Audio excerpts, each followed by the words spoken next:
Hello, everyone, and thank you for joining me. As David said in his introduction, my name is Brian O'Rourke. I'm a digital mapping officer here in the PRA, and I'll be bringing you through a short presentation on managing revised OSi mapping data in the PRA. I'm going to cover the background and rationale to the establishment of the PRA OSi Update programme, and I'll briefly touch on the principles which underpin and direct it. I'll detail the processes involved in our work, explain how we manage the implementation of revisions, and provide some examples which will illustrate why this work is required and the value of it. I'd like to give a quick background on digital mapping in the PRA. Prior to the digitisation of the land registry map, we operated a paper-based mapping organisation. The transition to digital mapping was managed in our digital mapping project, which ran from 2005 to 2010. It was a major project which saw the digitisation of boundary data from 32,000 map sheets, which included 2.4 million land parcels and 380,000 burdens, all of which were geo-referenced to the ITM map. Prior to digitisation, the paper map was revised by ordering a new map sheet from the OSi and using that map for future registrations. This map reconstruction programme was extremely time-consuming. The PRA OSi Updates programme was established in 2009 and then redeveloped in 2017 to facilitate the OSi's migration from Prime to Prime 2. The purpose of the PRA OSi Update programme is to manage the loading of revised data from the OSi, to analyse changes against the existing land registry map, and to adopt the revised OSi detail as appropriate in accordance with Rule 146 of the Land Registration Rules 2012.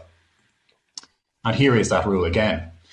The maps maintained shall be on such map projection with necessary or obvious adjustments to conform to Ordnance Survey Ireland detail, or with such consents or after such inquiries or notices as the authority directs. That's quite a dense sentence, but I am going to emphasise the phrase necessary or obvious adjustments there. That really provides the framework and reasoning behind what we do and the changes we make. So why update? It became apparent that failure to deal with updates from the Ordnance Survey would cause issues for the PRA. Practitioners would be lodging maps for registration referencing the latest OSi mapping. The PRA needed to reflect the current data. Failure to maintain a link to revisions would cause delays at application stage, where there is a conflict between the map lodged with the application and the current land registry map. Members of the public are consuming PRA map through Land Direct and contacting the office if they perceive that their property is incorrectly mapped. The PRA needs to respond to this. Also, from a database perspective, it is better that as many plans and burdens as possible are linked to OSi detail. It is of benefit to us in the authority to draw upon the resources of the Ordnance Survey to improve the accuracy and integrity of the land registry map. We have three main categories for the adoption of revised data. You can see here that they are development schemes, one-off housing, and ribbon development. They would constitute the majority of our work. You can see in the images the potential issues which would arise if a new house was to be built and registered at the end of a ribbon development. It may be built on lands currently registered to a separate dwelling. When the OSi make changes to their data, it is usually as a result of notification from local authorities, GeoDirectory, or through a request from customers. They internally create a GMS job for each change, GMS standing for Geospatial Management System. These edits are loaded onto their system and made live. The PRA receives these GMS jobs in 4 quarterly deliveries through the cloud. They are loaded onto a test database and checked before being made live in the PRA's ITRIS mapping system. There are 3 categories of revised lines: new, change, and deleted. We can see here beautiful County Donegal on the slide and a breakdown of all available GMS jobs spread throughout the county. An example of the detail suggested in a GMS revision is highlighted to the right. It is showing a section of new detail in green, ready for examination by the OSi Updates team. PRA officers have the facility to zoom to GMS jobs, which are those areas flagged by the OSi for revision, and carry out an assessment based on Rule 146. We see here an interface allowing users to search for GMS jobs by county and job ID. Here is an example of what would fall under the obvious and necessary rule. It is a section of recently completed detached housing. The revised mapping has led to a clear discrepancy between the OSi map and the land registry map. From simple observation, we can conclude that this is a viable candidate for the adoption of the revised boundary, meeting as it does our obvious and necessary rule. As a wider point, it is necessary to stress that every line is assessed on its own merits. There is no black box solution, and the adoption of revised data is not automated. In reaching a decision on whether to adopt or not, we may reference other data sources. We regularly consult with archived paper maps who investigate the original registration of plans, but we also draw on other resources such as the OSi area of photography. Once a decision to adopt has been taken, the user creates a cookie cutout of the area, much the same as the OSI do when creating a GMS job, exports it into AutoCAD where the edits are carried out, before re-importing it back into our mapping system where the job is validated and made live. Here is another example of where the revised OSI data is to be adopted. The GMS job shows a number of new and changed boundaries. The green lines are highlighting new OSI boundaries, and brown lines are showing deleted OSI data. We can see these changes are obvious and necessary and would improve the accuracy of the land registry map. A common issue we encounter is with the registration of scheme maps, as my colleague Helen touched on earlier.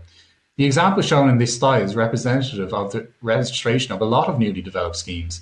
So why is the registration uniformly off, and how did it manage to be registered with what appear to be incorrect boundaries? The understandable perception is that the PRA have made an error in registration. However, often when we investigate, we can see that the reason the land registry mapping does not correspond to the revised OSI data is because the Ordnance Survey mapping of the area simply did not exist at the time of registration. It is often the case that the site layout as constructed does not reflect the approved scheme map. These issues can become critical during the sale of a property. Often solicitors contact the office on the day of closing, asking for the OSI detail to be adopted so the sale can be completed. We make every effort to keep up to date with the latest OSI data through the PRA OSi Update team, and when encountered, these boundaries are rectified to correspond to the latest OSI data. The PRA OSi Updates team works on processing the 3,500 GMS jobs received per quarter and presently consists of 5 personnel. Here is another example of a housing scheme where the land registry boundaries would appear to be incorrect. Here is the scheme map that was provided for registration purposes. The build scenario is slightly different to the scheme map lodged, accounting for the discrepancy. Again, we can see here where a failure to maintain a link to revisions would cause delays at application stage, as there would be a potential conflict between the map lodged for house number 16 and the current land registry boundaries for the adjoining property, house number 17. Customers are viewing their property on Land Direct and at events such as the Ideal Home Show and in normal times at the Ploughing Championship. This has led to more public engagement in registration issues. In this example, the question was asked, why does the property not correspond to the OSI detail? Upon investigation, we can see that on the submitted map to the right, it is clear the OSI detail was available at time of registration, but the practitioner who drew up the map chose not to use it. Some GMS jobs flagged for revision cannot be carried out by the OSI Updates team. We can see here that the extents of Plan C2 T or G do not correspond with the OSI detail on the western, eastern and southern boundaries. The discrepancy is obvious. However, the size of the changes are simply too great. This change would fall outside the remit of the OSI Updates team. In the past, it was a very common occurrence for a practitioner to draw up a map for planning. That map is presented for registration, but the as-built scenario is different in shape. In this instance, a deed of rectification application with written consents from the registered owners would be required in order for the revised OSI detail to be adopted. Finally, I would like to bring to your attention that queries relating to the adoption of OSI detail can be made through the email address info@prai.ie. And that brings us to the end of the presentation. Thank you all for your attention.